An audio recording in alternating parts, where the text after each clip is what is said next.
السلام عليكم ورحمة الله وبركاته، وأهلا وسهلا بكم في لقائنا العلمي المتجدد الذي نلتقي بكم في كل يوم اثنين، وهذا اللقاء العلمي الثالث لهذا الفصل.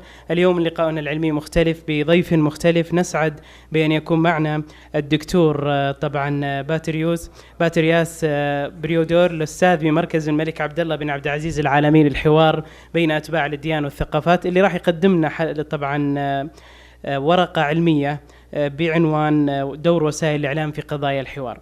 طبعا الدكتور باترياس هو أستاذ بمركز الملك عبد الله بن عبد العزيز العالمي للحوار بين أتباع الأديان والثقافات، ويتمتع بأكثر من 30 عام من الخبرة في مجال الحوار بين الأديان والثقافات، وهو بالمقام الأول كذلك باحث ومعلم أكاديمي مهتم بقضايا الحوار بين الأديان وكذلك بقية أشكال الحوار بين الحضارات المختلفة.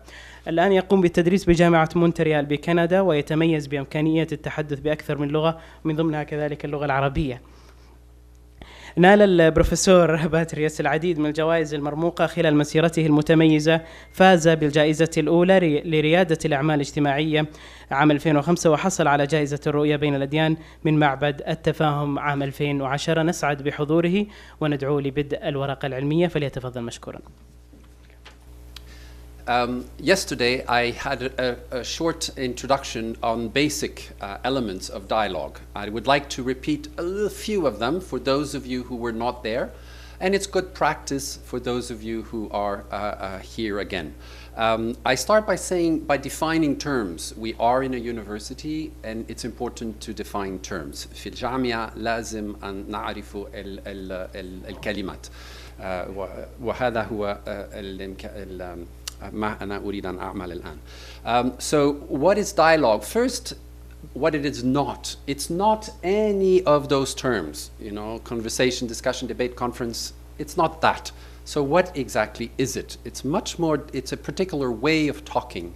And so a minimal definition of dialogue is a process of successful relationship building, meaning that it's automatically minimal to people.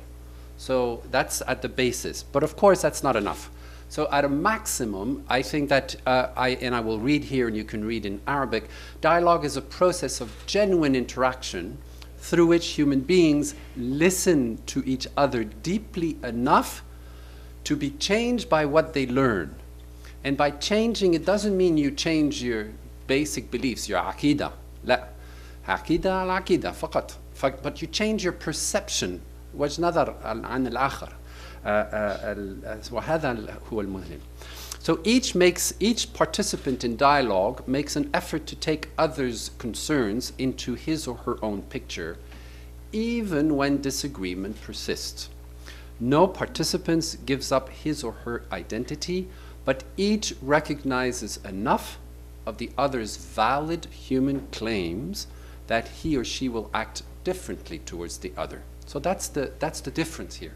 So dialogue is long-term, it's not short-term.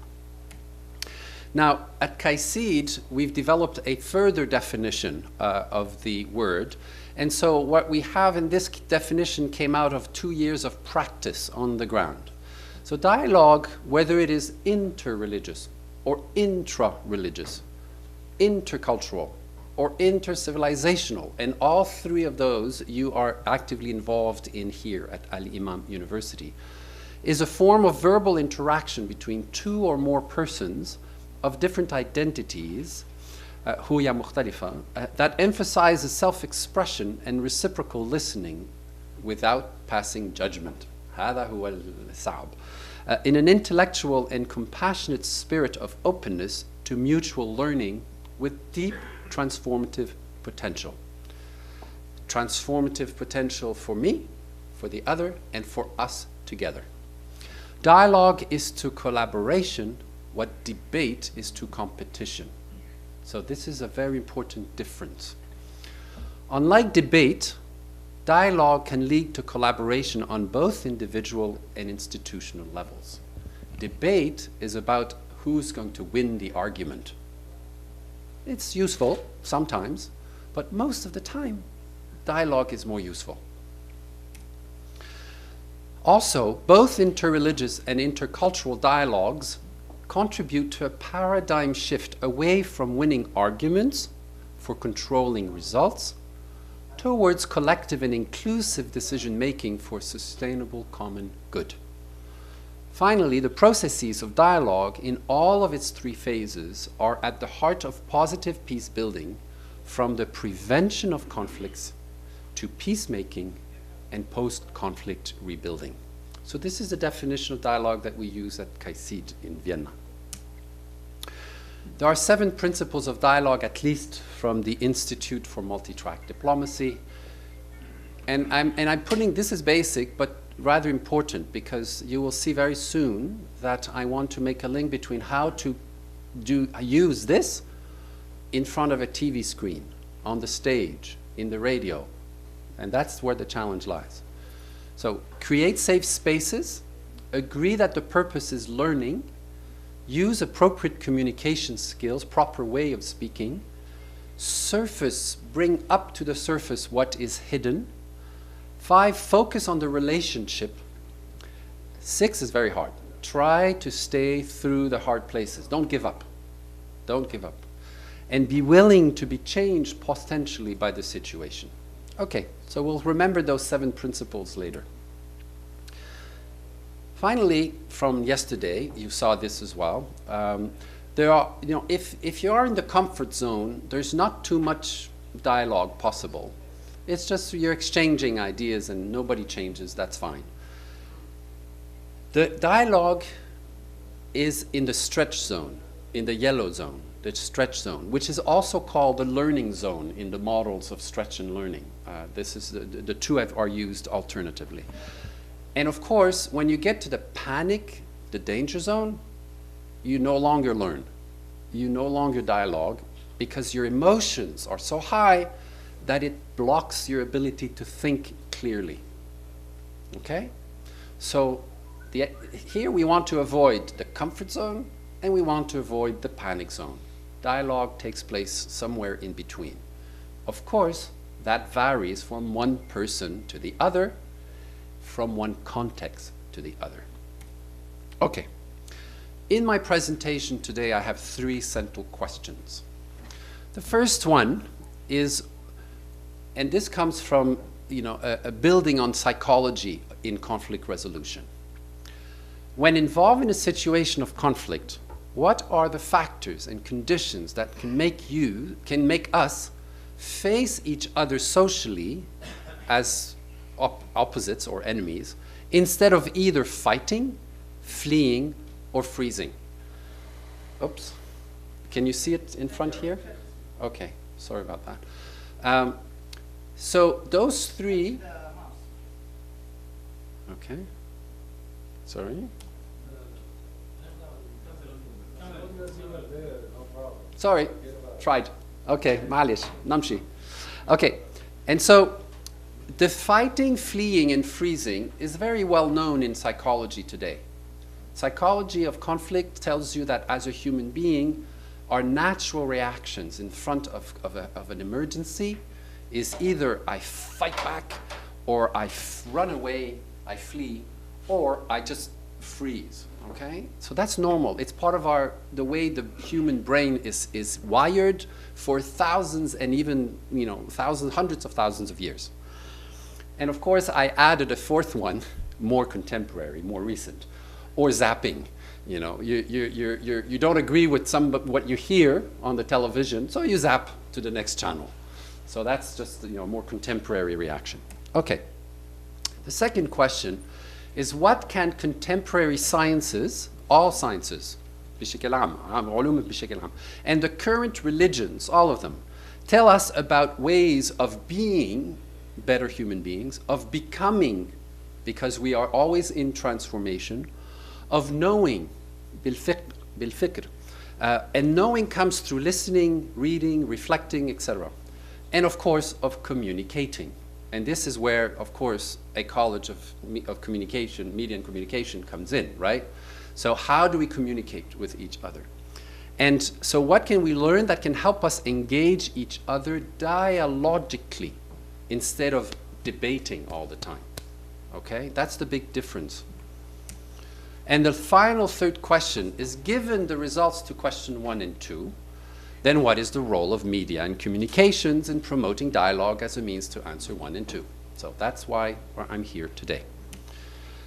So, at the beginning, I start with a hypothesis. A hypothesis of conflict versus peace building. My hypothesis is that basically all conflict can be summed up through this. The greater the number of excluded identities in a person, the greater the access I have, if I feel excluded, if I find other people like me who have the same grievance, the same hurt, the same exclusion, the greater the access to a network of shared grievances, therefore the greater the chances of alienation, humiliation, even radicalization, and even use of violence. It comes from grievances, unresolved. Now, they may be true or not true. That's a different story. But that's the feeling that a person has. Okay. The good news is there's two parts to the hypothesis. That's the part that leads to conflict. But then the other side of the coin is the part that leads to peace. The greater the number of integrated identities, I feel integrated and valued. I don't feel excluded. But that's because I entertain good relationship with a variety of people, even when they may be different to some degree. And the greater the access to a network of shared values, I recognize that even if my beliefs are different, sometimes my ideology may be different, I still share some common values. Then it allows to come together, the greater the chances for meaningful creative engagement with each other and others, and of course increased compassion and love. So, with these two, in this presentation, I will argue the following 2 points. So I start with the end, almost. Media and communications, to me, and I'm not the expert, you are the experts, but media and communications seem to me to be primary tools to promote a new culture of dialogue worldwide in the short term. In contrast to education, which of course can also promote a culture of dialogue, but more like in the medium and long term. And this is whether it's primary, secondary, or university level, with one little difference, is that continuous education, whether through university or in the different working professional environments, can have also more short-term impact, especially when you're dealing with issues and learning in the workplace. My second point is that media and communications can be the most effective tools to show not the theory, but the practice of dialogue, of a culture of dialogue. So, how so? Well, there are all kinds of ways in which we learn as human beings: formal education or non-formal education, and informal. And the informal is the social interactions in general that we have with our friends, with the family, and so on and so forth. Non-formal education is the scouting movement, for example. Kashaf, I think, where they have a whole, manahij, ta'lim, but you're doing it through fun, through games, and you're doing it outside of the school setting, which of course is the formal setting. So how do we develop a culture of dialogue in all three? We know that when we talk about education in all three, there's more authoritative way. The expert passes down to the student, the teacher passes down to the student, and there's a more deliberative way. So of course dialogue is more on the deliberative side. And then there's also the equivalent of evidence-based, which is more on the left side of the brain, and narrative, which is more on the right side of the brain. Evidence-based is the expertise of statistics, of facts, of arguments. And narrative is the stories that touches our brain and heart. As human beings, we learn best when we combine the two. So, how does this relate, therefore? Why and how does this apply to the role of media in communications to promote dialogue? First of all, the role of media is obvious because there's an increase in accessibility worldwide of various forms of media and communications, both traditional, they don't disappear, they continue, and new ones. Two, there's an increase in youth demographically. We know this, this country in particular, with their own increased usages of IT technologies at the heart of new forms of media and communication, social media being just one example. Third, there is an increase in the speed of consumption of information, often reducing information to what I call soundbite learning. Finally, a majority of users go for already known people, meaning that they already go where there will be an agreement with what they hear. They don't necessarily challenge themselves often, although there is the shopping period, meaning that sometimes you might take a little time to look at different things on the internet until you find your place, your website, your TV channel. But in general, the tendency for most human beings most of the time is to stick to the comfort zone, to the security zone, versus the stretch zone, okay? And so that's important to know. But part of what we also need to know is that a majority of the formats that we see in a variety of media and are competitive. It's winners or losers, whether on the stage of a debating a TV program, or whether it's through games of all sorts, which tend to almost always be win-lose. And by the way, of course, there are collaborative games that could be on TV, but I've never seen any. So maybe there are, I haven't seen them. 5, nature of literacy is changing. Normally when we said literacy, we thought reading, improve your quality of reading and understanding, right? While today, reading is broader because we're talking about reading material to reading audio-visual information. So how do you read a clip? How do you read a website? So it's much more complex now. So the nature of learning is both moving forward, moving now towards two, complexities, greater complexities, more forms of literacy and more forms of orality as well. From traditional storytelling to virtual clips learning. Okay, so how do media and communication can help promote a culture of dialogue? In a way, I could do this and finish my lecture. But there we go. First, by creating physical spaces, audio spaces, radio, visual spaces, and virtual spaces, especially social media, of dialogue. So in all of those realms, of course, and often they're combined, obviously, one needs to think, well, how do those spaces work, and how do we create them into dialogical spaces? And often you need to have an anchor who is trained in facilitation skills, knowledge, tooled by notions of what is a good dialogue. Whoops, sorry. The second is that you demonstrate through media and communications examples of dialogue for all peoples and all ages. And of course, what I mean by this is whether it's soap operas, coming out of Cairo, right? Or whether it's other forms of programming, more educationally based or game based. There are important ways in which to develop examples of a culture or practice of dialogue. And so the best way, in fact, often of transforming the larger public quickly is by inserting those practices of dialogue in existing popular films, popular soap operas, and so on and so forth. But you know this already. It's just that it requires close cooperations with the producers and the writers of those stories and soap operas. By linking values of hospitality, consultations, tolerance, respect, justice, and mercy to any human challenge. So where are the values behind the programs that we developed? it's really important to obviously think about this.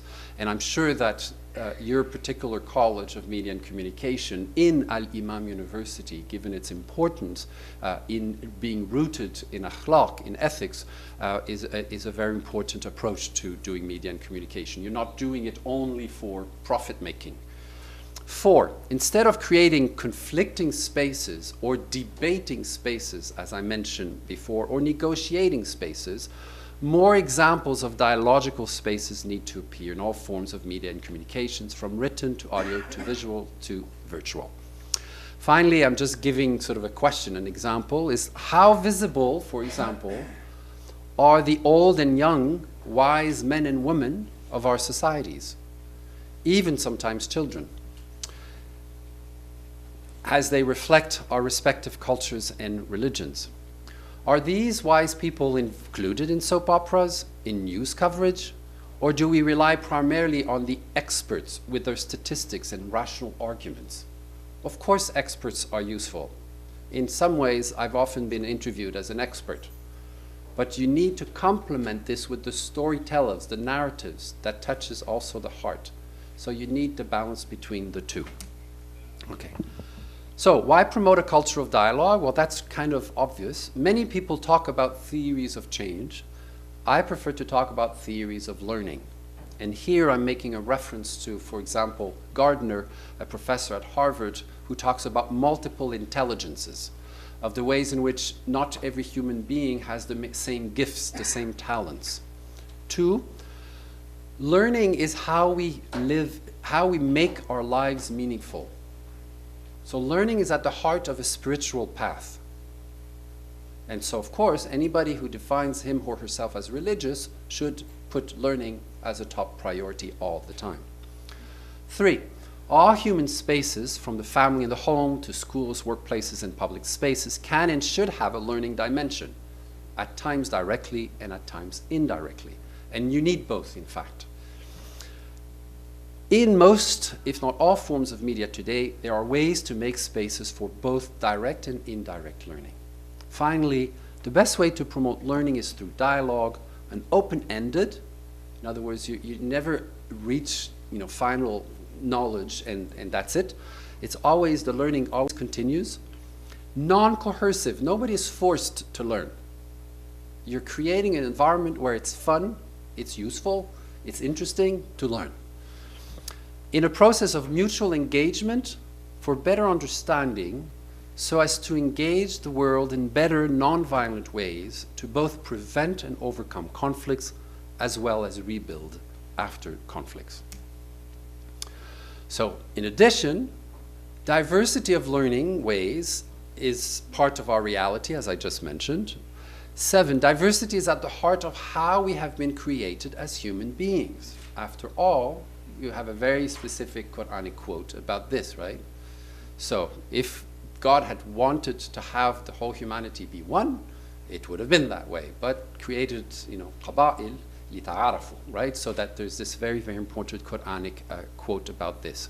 So diversity, from there, one can understand the importance of addressing diversity, how to manage and relate to diversity. Now, when it's not too different from yours, that's easy. But when it's radically different from your perspective, then that's really where the challenge lies.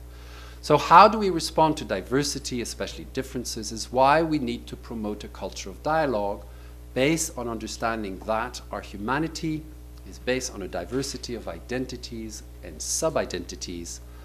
And this is where I bring in my theory of the need to promote an inter-worldview approach to dialogue. So, بيقول إن من أهم التحديات اللي موجودة هو ذلك المثلث الدرامي اللي دايما بيقوم على فكرة الصراع، ودايما بيقوم على وجود ضحية ووجود شخص مضطهد هو اللي بيقوم بتعذيب الضحية، فبالتالي الجميع بينتظر ظهور المنقذ اللي يستطيع أن ينقذ هذه الضحية من هذا الشخص المضطهد. There is a way out of this vicious, not circle, vicious triangle. هناك هو بيقول بالقطع المفروض ان في عمليه للخروج من هذا المثلث، هي ليست دائره فبالتالي لا تؤدي لبعضها، لكنه مثلث وبيشرح هذا. The victim at the bottom becomes a creator. ان الضحيه في القاع يستطيع ان يصبح مبدع. The persecutor needs to become a challenger والشخص المضطهد يمكن ان يكون متحديا instead of a bully. اوكي. The rescuer must become a coach. وان المنقذ ممكن ان يكون مدربا. And so this transformation, by the way, is one of the greatest learning that I have done in the last few years. بقول ان هذا طبعا المثلث هو بيمثل مخرج من المثلث القديم، وهو مارسه في الفتره اللي فاتت بما يعزز الكلام اللي قاله قبل كده عن التعلم.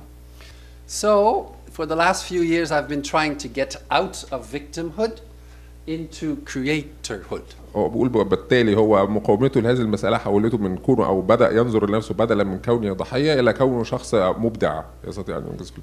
So two is that the challenge of dealing with exclusion, which makes us feel like victim. بقول طبعا ان في بعض الامور المترتبطه بالاستبعاد بالقهر او التسلط اللي بيجعلنا يزيد من شعورنا بكوننا ضحايا. Of course there are limits. هناك طبعا حدود. Especially if it's a public program. وخصوصا في البرامج العامه. But in private you can go further. لكن طبعا في الامور الخاصه يمكن ان احنا نتجه لما هو ابعد مما هو عام.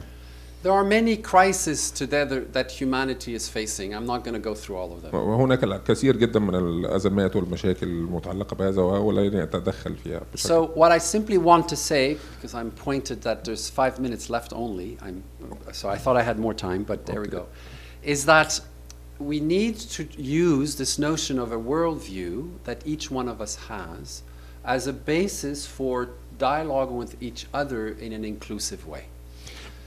And when we do that, we need to figure out what are the similarities of identities and what are the differences of identities, and balance both, because there's always a combination of two with anybody. Even the most extremist, violent person, there are some identity traits where there might be some commonalities. Okay. بقول طبعا ان في بتوسعنا لنظرتنا للذات بكنا ننظر الى العالم بشكل اوسع، فده بيخلينا نقدر يعني نعرف الاشياء المشابهه، الامور المتشابهه بيننا وما بين بقيه افراد العالم والامور المختلفه، فبالتالي نقدر ندعم الامور المتشابهه وبدلا من التحلق حوالين الذات. An inter-worldview approach to dialogue is parallel number 2 to the notion of complex systems of meaning such as the Earth's biosphere. In biology, we already know that it's a very complex relationship. The same for humanity in terms of identities and sub-identities. بقول طبعا ان في اشهر حاجه بتتكلم على الانتر وورلد فيو هي فكره ان احنا نجتمع مثلا على المنظور البيولوجي او المنظور البيئي للارض باعتبارنا كلنا سكان هذا الكوكب يعني. Okay, so the challenge is how do we move towards the last point at the bottom here, which is the process of integrating our various identities together, men, women, rich, poor, educated, less educated or not educated, access to internet or not, etc. بقول طبعا التحدي الكبير اللي موجود ان احنا ازاي نستطيع ان نجمع كل الاشكال الذاتيه بتاعتنا، الرجال والنساء والمتعلمين وغير المتعلمين، الفقراء والاغنياء، كل دول ازاي يقدروا يجتمعوا في النهايه بيكون ان هم يشعروا بتقدير ذواتهم ويشعروا بتقدير الاخر.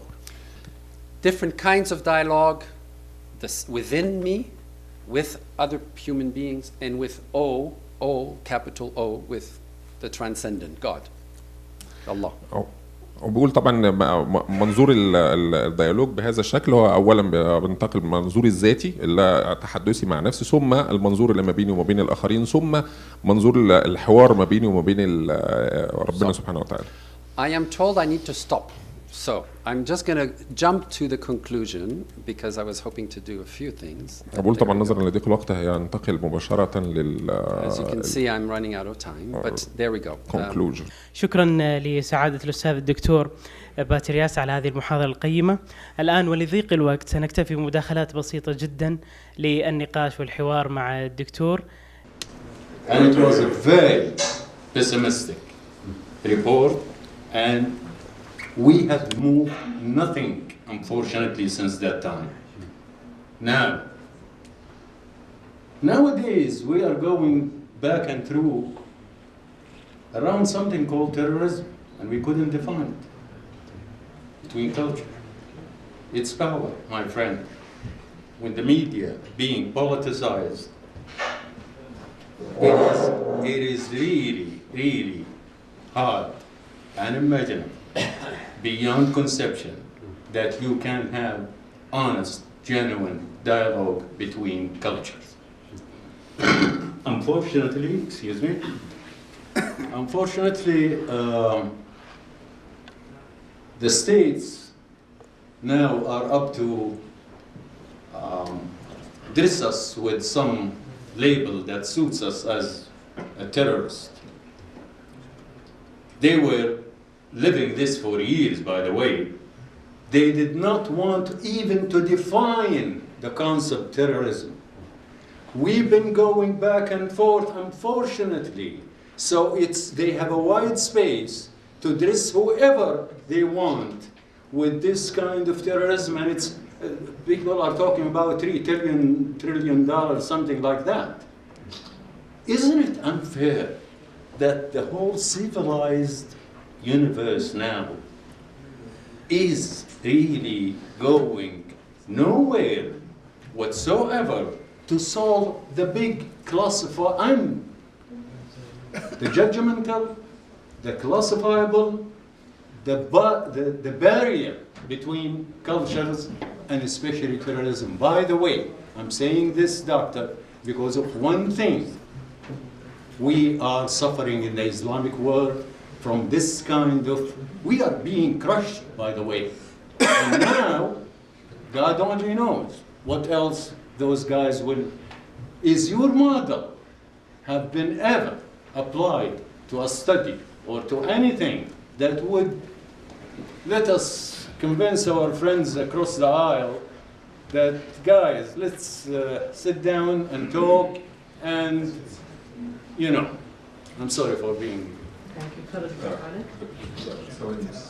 دكتور عبد الله، تحب نترجم السؤال؟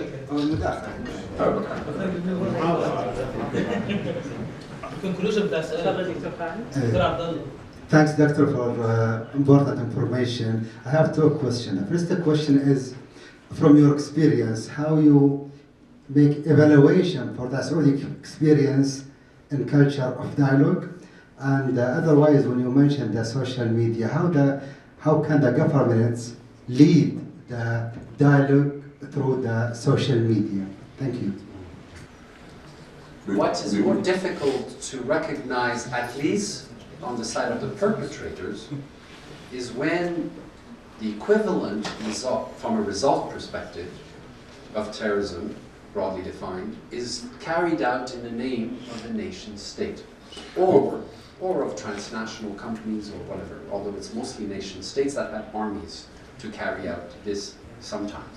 هو طبعا بيتكلم على فكره شيوع ظاهره او مصطلح مثل الارهاب، وبيقول بالتاكيد كلنا هو بيقول عن نفسه وهو برضه مقتنع ان ده عنصر سائد عند كتير من الناس، ان هم بيبقوا عارفين ان العمليات الارهابيه امتى بتبقى واضح ان اللي بيقوم بيها افراد، اللي بيقوم بيها جماعات صغيره، وان الاشكاليه بعد كده بتتمثل في فكره قيام بعض الجهات بتعميم المساله دي وربطها بدول او ربطها باديان او ربطها بكيانات اكبر. Okay, excuse me. Our dialogue seems to be moving like a mall now. I mean, that's strange. I'm going back to the definition. I want sit with those guys to define exactly what does terrorism mean, regardless of people, regardless of group, regardless of those maniacs running around the streets. In the States itself, by the way, there were more than 20,000 militia. بقول طبعا المشكله في ان تعريف الامم المتحده اصلا للارهاب هو تعريف نقدر نقول ان هو تعريف مجمع مش تعريف محدد. بقول ان ده بيبقى بهدف ان في دول كتيره جدا توقفت او سعت الى عدم وجود تعريف محدد وواضح وحاسم للارهاب. Politicized by the 5 powers. طبعا control the whole politics. وبالتالي فان التعريف ده تعريف مسيس، يعني تعريف الارهاب القائم على الامم المتحده ده تعريف مسيس مش تعريف اصطلاحي حقيقي مجرد. And we know how the present structure of the United Nations comes out of a particular results of the Second World War, and You're it's suffering, not sir. representatives of the dynamics of today. And so there are structural, to say the least, structural major problems. And so is the model that I'm proposing a useful model? Yes, it is. And I am beginning to use it in different activities that we're doing at CAICID and in other ways. Then the last question, وأقول please. طبعا So I بالتالي want to إن address Then the the last second question. Okay. Is it that political institutions you think would take the role of that, or the media as a conglomerate? We need all sectors of society to actually move in this direction. I'm sorry. So not just politics, not just political institutions, not just media institutions, not just educational, blah, blah, blah, NGOs, blah, blah, blah. All different aspects of our human interactions need to take the responsibility towards moving towards a culture of dialogue. And so it doesn't matter whether you're your responsibility, or you're an elected government official, you're a prime minister, or whether you're a school teacher. Both people need to say and realize we need to move towards talking to each other across our differences here. Because otherwise it's going to remain the status quo, and even worse, the situation is getting worse. هو بيقول طبعا ان الموديل اللي هو ابتكره او النموذج اللي هو ابتكره فعلا هو نموذج نافع وشغال وهو مارسه، وده شكل من اشكال عدم الانسياق وراء المنظور السياسي فقط، ولكن هل يتضمن وسائل الاعلام او غيره؟ الا الحوار اللي احنا بندعو عليه هو الحوار الثقافي اللي بيشمل كل الاشكال وكل انواع الثقافي والسياسي والاجتماعي وغيره، وقال ان الحوار ده مش مقيد برضه بالحكومات حتى المنتخبه ومن يمثلها مثل رؤساء الوزراء او هذا، ولكن هو عنده ان مهم جدا ان الناس تقتنع ان حتى رئيس الوزراء لحد مدرس الابتدائي كل الناس دي بكل مستوياتها تحتاج الى وجود ثقافه حوار حقيقيه يستطيع فيها الشخص ان يتخلى عن قناعاته الذاتيه اللي هي مثلها بالايات اللي هو القبعات التي يرتدونها، ولكن يتحرروا ذلك للوصول الى الفهم المشترك. The last part is part of the answer to the last question that was raised, the part B, the second question that the second speaker asked. هو طبعا بيقول ان الجزء اللي هو قاله في النهايه ده بيمثل اجابه للسؤال الثاني اللي قاله الدكتور خالد. And I believe that the reason why the CAICID Dialogue Center was possible from a governmental perspective, at least for 3 governments plus the city-state of the Vatican, is precisely because some people in those governments realize they need to move in this direction. وبقول طبعا حتى كرسي مركز الملك عبد الله الحوار وان كان بيمثلوا مجموعه 3 دول بالاضافه لجمهوريه الفاتيكان كلهم شغالين، الا ان نشاطات الكرسي ده كل هؤلاء الناس لديهم قناعه ان يسير هذا الكرسي في مسار الاتصال الثقافي اكثر من كونه حوار ما بين مجرد اديان او حوار سياسي. And of course, one of the leaders, one of the visionaries behind this is of course, Malik Abdullah. وطبعا احد المؤسسين اصحاب الرؤيه المستقبليه في هذا المجال هو طبعا الملك عبد العزيز. And not recently, but even before that, as he was wali, in the creation of the National Dialogue Center. And now I'm answering this first of your 2 questions. اوكي، واقول طبعا ده التحول بعد كده الى كل المركز الوطني الحوار، وده اجابه على السؤال الاول اللي that if you promote national dialogue today, it's not enough. You need to do international dialogue as well. وطبعا التركيز على المنظور المحلي للحوار، انك تقوم بحوار وطني ليس هو المسار الوحيد، ولكنك في كل الاوقات سوف تحتاج الى ان تقوم بحوار على مستوى دولي. I have just this morning I spent 1 hour listening to a presentation of the last 13 years of the work of the National Dialogue Center. وبقول طبعا النهارده قضى النهار يعني الصبح كله وهو بيشوف من تجارب 13 تجربه للحوار في They don't call it interworldview dialogue, but it's so close to my understanding that I am just really amazed to see the variety of ways they think of dialogue, intergenerational, interregional, بين القبائل, between the Sunni and the Shia, and so on and so forth. So it's very close to my approach. وبقول طبعا الدراسات اللي هو شافها والتجارب اللي هو شافها ال 13 دي هو اندهش وعجب بيها جدا، لانها تلامس مفهومه هو للحوار، لانها بتنطلق لابعاد اجتماعيه وابعاد مذهبيه وابعاد ثقافيه وابعاد مختلفه. وشكرا جزيلا. وشكرا جزيلا.